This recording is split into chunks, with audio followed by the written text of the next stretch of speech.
Merci, monsieur le maire.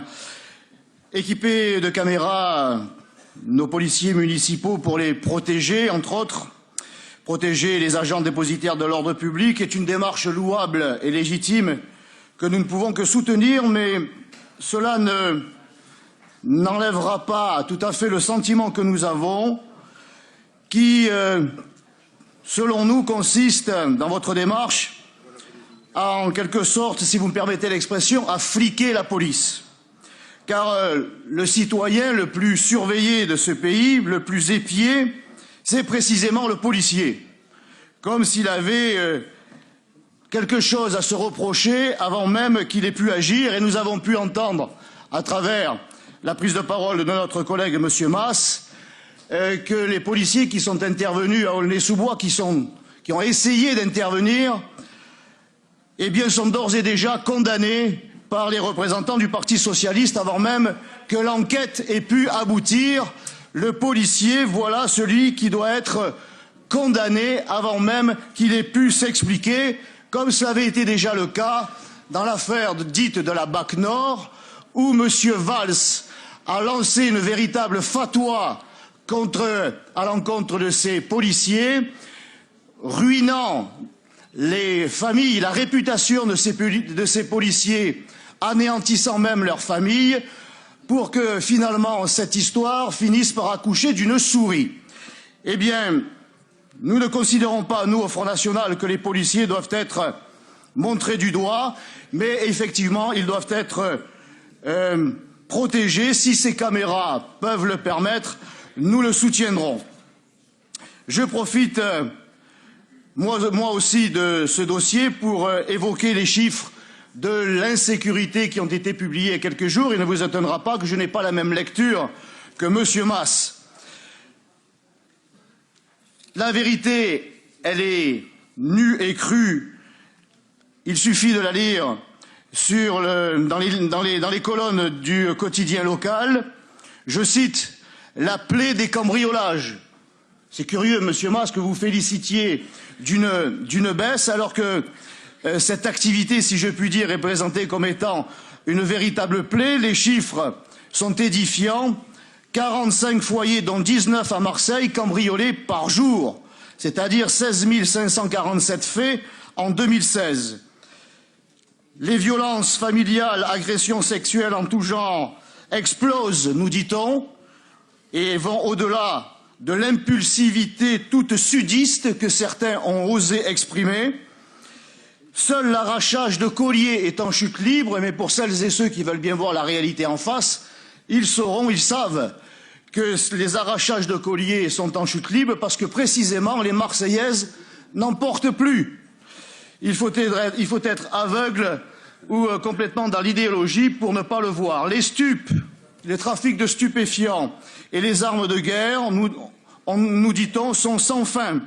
Les règlements de compte, tant au niveau départemental que municipal, sont pour l'année 2016 une année annus horribilis, qui montre bien que la situation n'est pas du tout maîtrisée, mais qu'elle ne fait que se détériorer.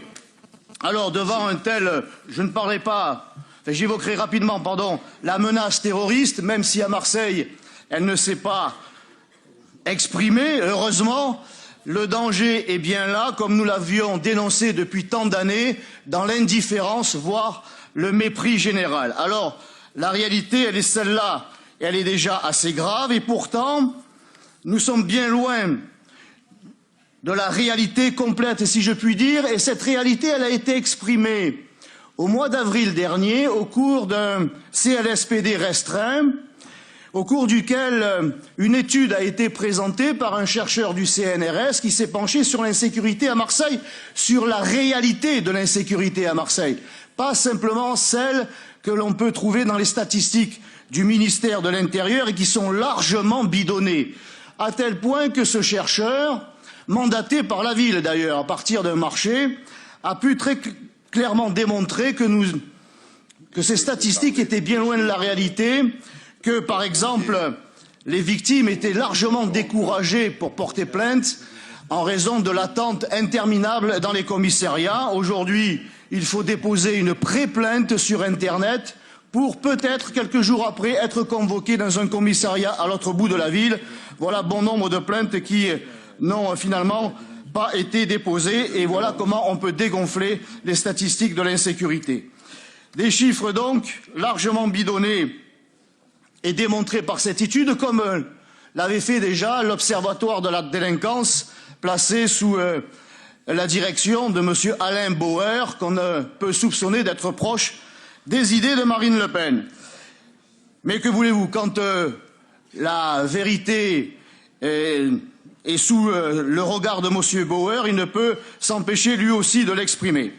Alors, à notre niveau, et pour prendre un exemple encore plus concret, je ne pourrais vous donner, Monsieur le maire, la localisation précise de cette cité dans les 13e et 14e arrondissements, dans le 7e secteur. Mais j'ai reçu dans mon bureau, il y a quelques jours, un groupe d'habitants d'une cité qui me faisait part de leur, j'allais dire, de leur désarroi, qui va au-delà de l'inquiétude, et me racontait ce que je savais déjà dans les grandes lignes, mais que dans cette cité, le trafic de stupéfiants a pris le pouvoir, que les victimes, les habitants ne portent pas plainte lorsqu'un habitant qui sort son chien et qui se voit être braqué au fusil mitrailleur par un individu, eh bien, cet habitant, ce Marseillais, n'est pas allé porter plainte par peur de représailles.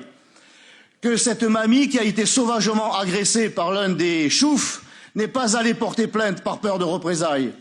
Les habitants qui ont le malheur d'habiter dans l'immeuble qui est le lieu du trafic de drogue ne portent pas plainte par peur de représailles. Ils ne portent pas plainte par peur de représailles lorsque leur courrier est ouvert et lorsque je les ai informés que j'allais saisir le préfet et plus seulement le commissariat de leur arrondissement. Ils m'ont demandé comment j'allais les tenir au courant. J'ai eu le réflexe de leur dire que j'allais leur envoyer un courrier, mais surtout pas, ne nous envoyez pas de courrier parce qu'autrement ils vont l'ouvrir et ils sauront que nous sommes venus vous voir et il y aura des représailles. Voilà la réalité de la délinquance à Marseille, de l'insécurité et qui est largement sous-évaluée. Alors, au-delà de l'enfumage, au-delà des caméras, au-delà des discours qui se veulent rassurants de la part de votre adjoint dans ce domaine et de la préfecture, moi je vous demande, monsieur le maire, de prendre la réalité en considération et de convoquer un nouveau conseil municipal extraordinaire sur l'insécurité à huis clos, puisque nous sommes quasiment en campagne électorale, enfin pas pour tous, puisque je crois que certains ont perdu leur candidat ou sont en voie de le perdre, eh bien, que l'on se réunisse à huis clos avec tous les acteurs de la sécurité à Marseille, y compris le préfet, et que l'on mette, je dirais, la réalité sur table et que l'on en tire les conclusions et les mesures qui s'imposent. Très bien.